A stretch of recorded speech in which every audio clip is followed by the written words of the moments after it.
Stephen, is a neutral state the state we are aiming for? No, we are not aiming for a neutral state. That's a good question. So Stephen is asking, is a neutral state the state we are aiming for? Absolutely not. Well, as a passage, it could be something that we start out to go through neutrality, but we're not aiming for neutrality. Neutrality is what you get when you do lots of vipassana. Basically, we observe the three, what do they call it? The three realities of life? I mean, the three, Jack, help me out. What's the name for the three things we observe? Anyway, what you try to observe is that everything is impermanent, meaning that everything you see, it comes and it goes. That's the same as we watch. We see how we sit and we feel these distortions. They come and they go. True. Second thing is that nothing contains a sense of self. There's no I in anything, meaning that we feel like we are here and engaging. That's all an illusion. That's the same as we do in vipassana or insight meditation. And we do the same. We view that there is no sense of self. Thirdly, we explore and see that everything contains dukkha. Now here's what I differ a little bit. Yes, it contains suffering, meaning this distortion is my interpretation of dukkha, but you can actually go beyond that, because that's the whole point. Like, ultimately, you would not experience distortion, dukkha. So those things are correct. But, not jhana, Mats, that's a concentration state. The thing that differs from vipassana, which is the thing that I think I spoke about this in one of my videos, was that when I did vipassana a lot, I got really calm, very relaxed. And I could sit for a long period of time and just follow my breath. There was nothing going on. There was very little suffering. I was in this state, like this very calm state. But I was still there. When I stopped meditating, I could feel that I needed to calm down and observe the things happening again. And then I went to Plum Village. We just mentioned Thich Nhat Hanh, and his center focuses on experiencing the world through joy, like going out and the Thai monks, there was like enjoy, Vietnamese monks, sorry, there was enjoy, just enjoy nature, look how beautiful everything, appreciate, be happy, be grateful, be kind to all living beings, and they really focus on this warm, cozy feeling. And when I did that, I had, like every single day almost, I experienced non-centric states or non-duality, these really strong states where I would sit and just like, whoa, it's amazing, look at this, oh my goodness, wow. Like I was tripping almost, but without the craziness of the tripping like that. But it's just like, this is, look at this, holy shit, this is insane, can you see? Oh my goodness, I can't believe it, this is, how can I miss? I must be seeing some other dimension. It's just so beautiful. And I would keep popping into this. This is what I call non-centricness, because there's not a strong sense of self. Now, in the beginning, there's a wow feeling. That's very common. You drop into that and it feels like, wow, this is incredible. That disappears, and later there will just be what I call good mood, enjoyment, appreciation for everything being the way it is, and really being here just with your senses. There is no... So what we're trying to do is we're trying to have a direct experience of reality through our senses without the sense of self. But what most of us have, is we have an experience of reality with a sense of self coloring everything and making up stories. So this is not, when we see this, first of all, we have I obviously know that it's a sofa, I'm not an idiot. But there's a difference between feeling this is a sofa, feeling the value of the sofa, feeling the story of how it was given to my brother and how I had to clean it up because there was cat pee on it, but I fixed it up and then it's really clean and now it's like new. I have all these stories, I could have an emotional relationship to it. But when you're experiencing without having a sense of self-coloring that, it is incredible. Whether it has cat pee or not on it, it's still beautiful watching this. So we're not trying to aim for neutrality, Stephen. What we're trying to do is aim for a direct experience of reality with the sense of enjoyment, appreciation. Because what happens when you don't have a sense of self, it's not that you have to do it. You're not really doing the enjoyment that I'm talking about. It's not something you do. It's something that comes up. You get out of the way and you observe through your senses, a direct observation of reality. And then you get this feeling of, wow, it's incredible being here. I don't need to go anywhere. The idea that we have, oh, I need to have money, I need to have clothes, even I need to have food, all these feelings like I need to, that disappears. That doesn't mean you don't understand that if you don't eat, you're eventually going to die. You still need to eat. It's just that the feeling of, oh my God, if I don't get food, that disappears. The feeling of, oh, I'm a complete failure. I failed this weekend. It was terrible. I made such a fool of myself, or someone behaved so poor. Like, that just makes no sense whatsoever. Because when you're just having a direct experience of reality, it's just colors, it's shapes, it's textures, it's feelings, experiences that you're just living through, and there's no need to do anything with them. And then when you have no need to do anything with them, then you can do whatever you want to do with them. So a direct experience of reality with the sense of joy, not neutral. But getting there, many times we pass through neutral, and there can even be numbness, which is very different from neutral. Numbness is when you feel like this. It's quite uncomfortable. I talk about this in... I've talked about it in a few videos, I think, but it can be a really scary experience because it feels like you just lock up and you have no emotions, no feelings, in a very scary place. Neutral, easier, but when you actually go into non-centricness, a direct experience of reality without a self, you'll start feeling this enjoyment and happiness and just appreciation for being alive, not having this constant urge to move somewhere else. Because when we sit and we watch this thing happening inside of us, we can feel that we're being pulled somewhere else. It's not okay that you just sit still. You say, no, we need to start meditating. We need to do something. I need to learn something. Or I had this thing happen to me before. I need to get rid of that. Then I can start enjoying that. All of that just disappears. And my hypothesis or my belief is that, and this is how it seems to me, that the more of these things you take away, the more of these distortions you take away, the easier it is to just exist and have a direct experience of reality and feel that joy. And it seems like as you continue on doing this, gradually, it just becomes the natural state. And it would make sense that there's a point when there's nothing to take away anymore. And then we just flip over. Is, again, my hypothesis. I don't know, because I'm not experiencing reality that way, and I have never met anyone who seems to be experiencing reality that way. Although it would be difficult to know from the outside, because it's not like they would start flying or anything. But yeah, so thank you, Stephen. That was a good question. Oh, I see people actually wrote quite a bit. I went on for a bit longer there than I planned. Let's see. Jack, you mean the 3 marks of existence, the 3 qualities of vipassana, or the 3 attributes one looks for. There's a term for it. I forgot about it. It's not important. But yeah, maybe the 3 marks of existence might be the same word. Mindful Mama, these evenings are really helping me. Today I had a moment where I got really annoyed. Then I remembered that I have a choice. I can be annoyed, but I looked at this choice I have. Super interesting. That's a really good point. Let's just see what she says more. Mindful Mama, I observed the distorted feeling and observe all these voices of me who told stories why I should feel bad about this. It's not easy, I think, but eventually I dropped it. So the reason why the kryptonite for the self, the sense of self, is enjoyment is because, let's take Mats, for example. Mats had a difficult weekend. He had this difficult thing that happened. If he would try to feel enjoyment and appreciation for being here now, it was like, no. I can't do that. Don't you know what happened to me? And you have this whole story of the thing that happened. I'm not picking on you, Mats.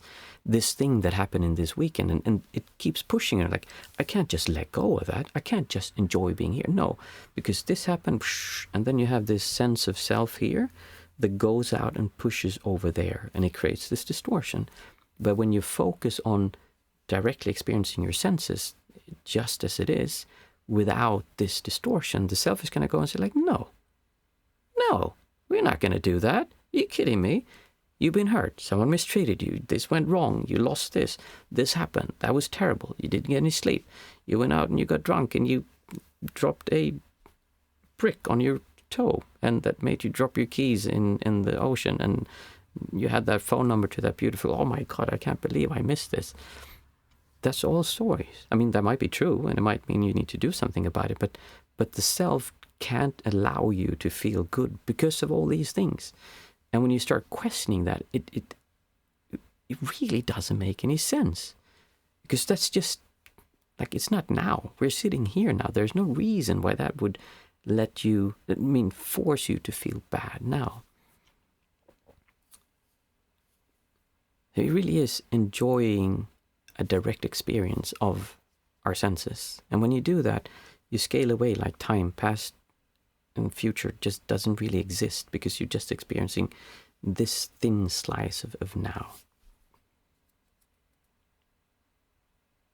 It's when it makes sense, it's just so easy sometimes. There will be times when it just works and you just don't have to think about it. Well, you think about it and you go in and you look like, why am I sabotaging this? And you can even see sometimes like really ridiculous behaviors, like you're with someone you like and you're having a good time, but then something happened before and you're ruining this moment. Why you should be enjoying yourself because of some dumb thing, or maybe they said something, or maybe they, when they ate their food, they smacked a certain way, or they left their sock on the kitchen table, or didn't fold down or fold up the ring to the, like whatever it is. It's just like ridiculous stuff. So it's really about choosing enjoyment, choosing appreciation, choosing to see that this moment is good. This moment is nice. It's enjoyable experiencing. Again, that's not to say that there aren't certain situations that make it very difficult to appreciate reality as it is. And hopefully none of you are in a situation when you're having something terrible happen to you. But most of us, 99.9% of the time, are actually living a very easy life with little to worry about real things like danger right now. Yeah. Time flies when we do these things in the beginning, but I just really enjoy these questions because they help me also come up with better explanations. And the more I talk about it, the more like, oh yeah, that's what it is. I don't really think about this much because it's just so natural. It's just when I see myself being angry at someone in my family, sometimes I let that go out, but I can also see like, why? Why am I doing this? Isn't life so much nicer if I choose to actually enjoy being here? If I choose to be happy here? And when there's less of you, life just becomes easier.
Feel free to keep on sitting with your eyes closed.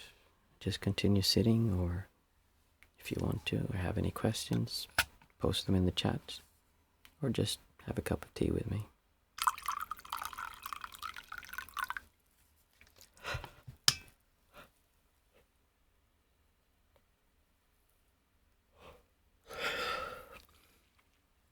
Jack, done for today. Thank you, Martin, for your time. How's the weather? Seen any auroras lately? Well, probably not as good as you have on Iceland, Jack. But yeah, there's been some pretty strong auroras here lately.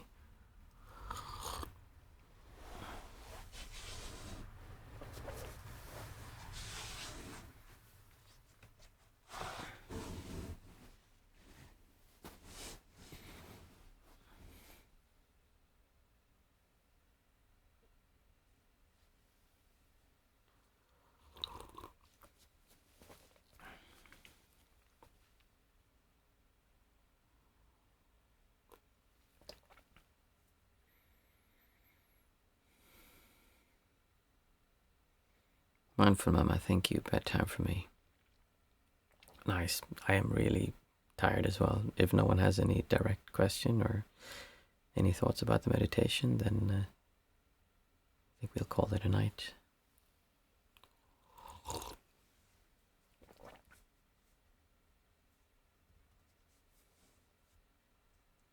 Mats, very difficult setting, but that doesn't surprise me. I can't seem to shake the feeling that if I let go of my sorrow, that I rob the event of relationship of its meaning. Yes, that's exactly what it's about, Mats.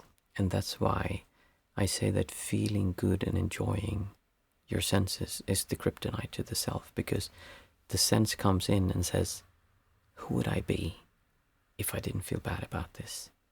What would this mean if I didn't feel bad about this? I need to feel bad about this. Because your sense of self is creating, but all these things you distort towards, all the things you judge as good or bad or right or wrong, whatever it is. And again, I'm not saying that you're wrong in what you believe. I'm just saying that the sense of self comes from you distorting towards that.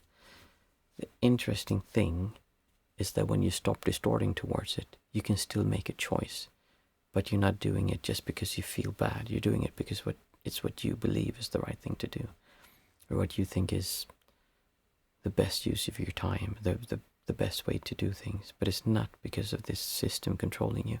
And that system has been planted there from your birth, by your parents, by your teachers, by society, by school, by advertisements, by people around you. And a lot of those people didn't have your best interest in mind.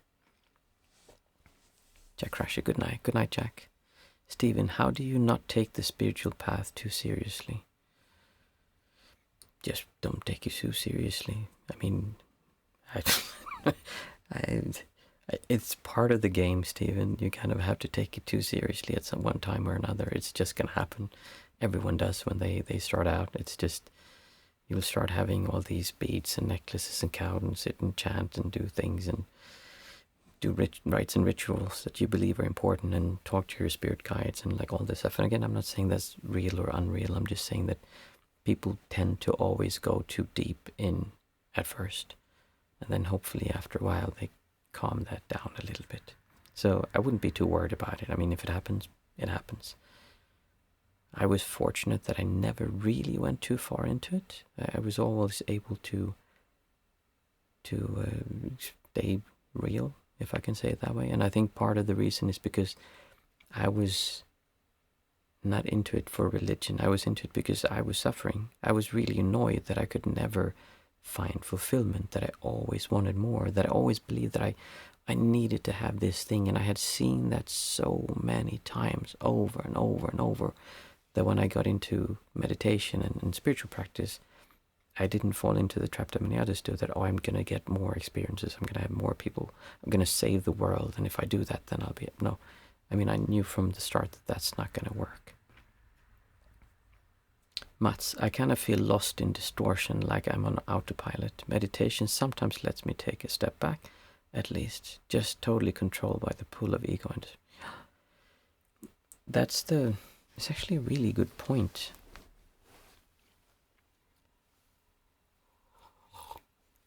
Most people are on autopilot. I mean, you're just waking up to this. Oh God, I hate that word, waking up. But yeah, you're just realizing this. Most people think this is normal. They think like, oh no, it's perfectly normal. I'm supposed to do this, and they get angry, and they don't realize that where did you get that belief from? Why are you feeling angry about this?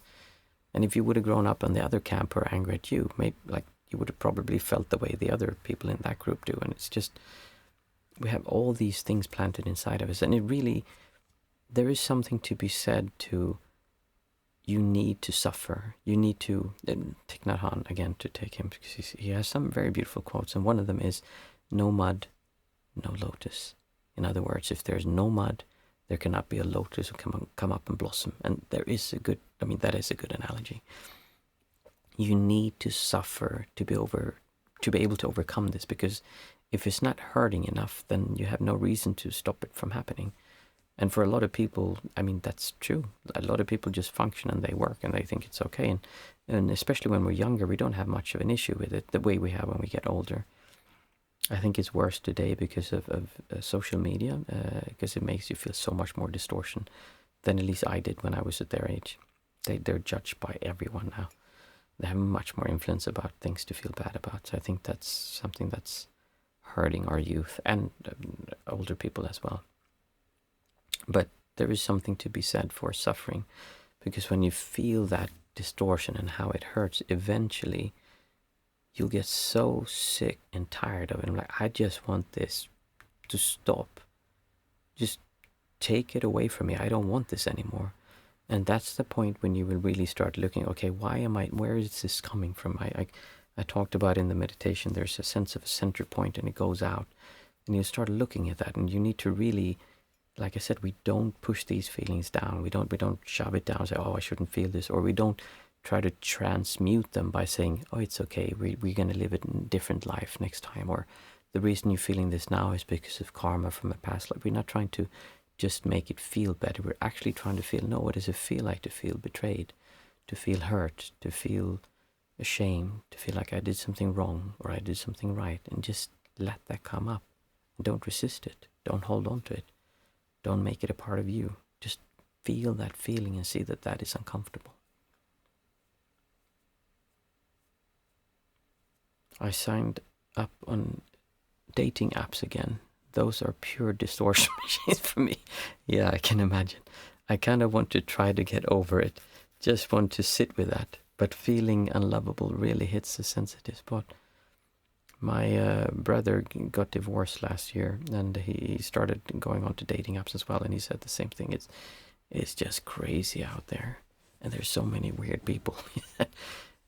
I think a lot of people, we just watched a series called Nobody Wants This or Nobody Wants That on Netflix, and it's about a Jewish rabbi who falls in love with a normal white girl who is out partying and stuff. And it's just such a nice series because it really captures what I think a lot of people miss.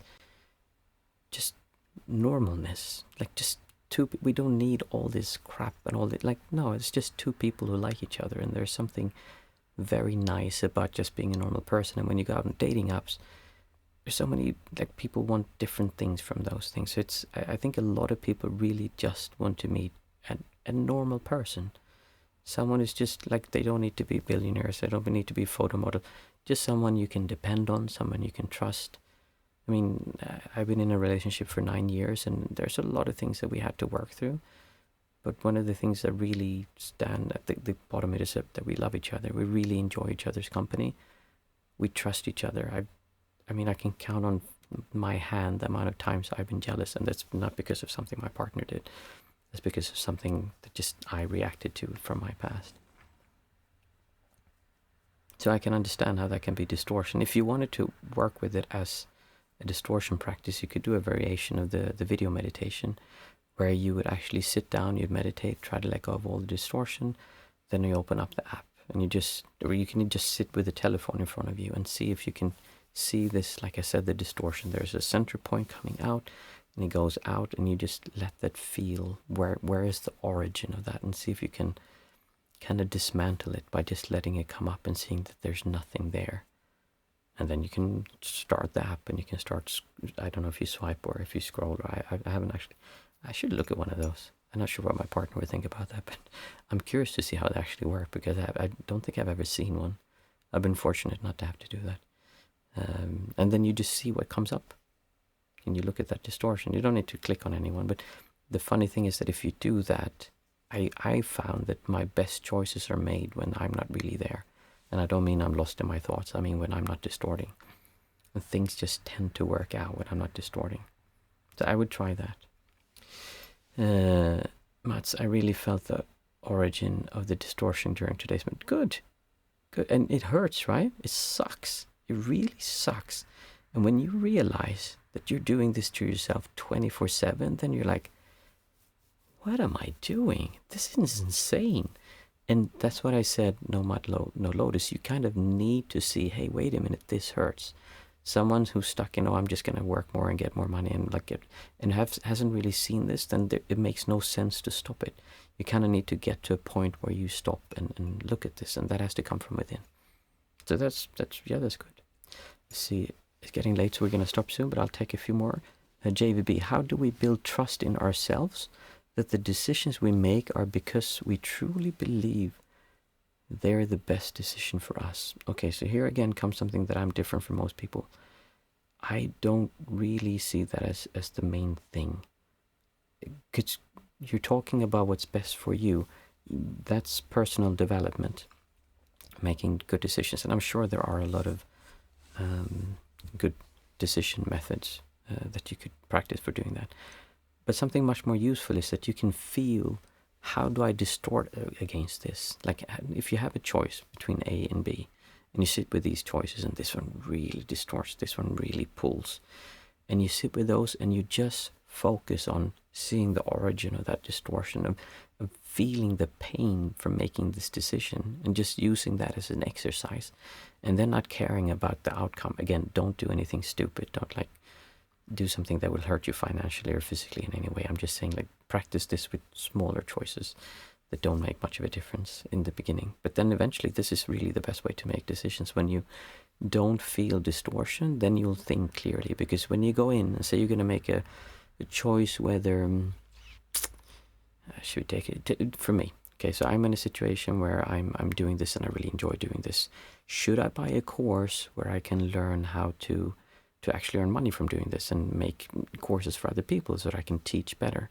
There's a distortion spending the money, but there's also the, well, if it did work, I could help more people and I would actually be able to earn more money, meaning that I could work less at my other work and work more with this. So if I take away the distortion, then I still know that it costs money. And should I spend that money? Well, I still have to make that choice. But I can also see that, oh, there can be a positive outcome.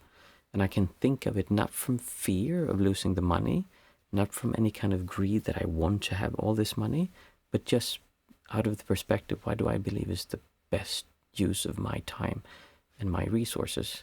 So it's not about making the best decision. It's about feeling good with making decisions. And then you have to be willing to let go of the idea that it's very important you make the right decision. I know you keep asking these questions, JVB, and I will never respond in the way you want to like that, because that's just not what I do. There are other people who are really good at this. I just focus on how you distort towards it. And my experience is that when I am in a state of not distorting towards things, I usually make the best choices. If I take a choice from fear, anger, greed, or irritation, they're usually not good choices. Let's see, Stephen. A lot of times relationships can be distortions too. Oh, yes, they can be. You like each other to fulfill your distortions. Yes. That is something that's very interesting when you really start doing this and you start being with another person and experiencing her or him. Not the story around them, but actually them. Like this raw experience of reality. Let's see, Mats. Thank you, Martin. Have a great evening and see you on Thursday. Thank you, Mats. JVB, I get it. I don't be obsessed about making the best decisions. No, and again, don't do anything stupid, JVB. I'm not talking about like, oh, it doesn't matter, I'm just going to go out and spend my money. No, I'm talking about really feeling good. And if you think about it, why are you worried about making the wrong decision? Because you want to feel good. You want to be able to allow, enjoy and feel good being here, experiencing what's happening. And that's independent of those choices. You can still do that. And when you do that, then it's much easier to make choices. So it kind of, yes, it goes together, but really take away the distortion towards it. Good. Thank you for tonight.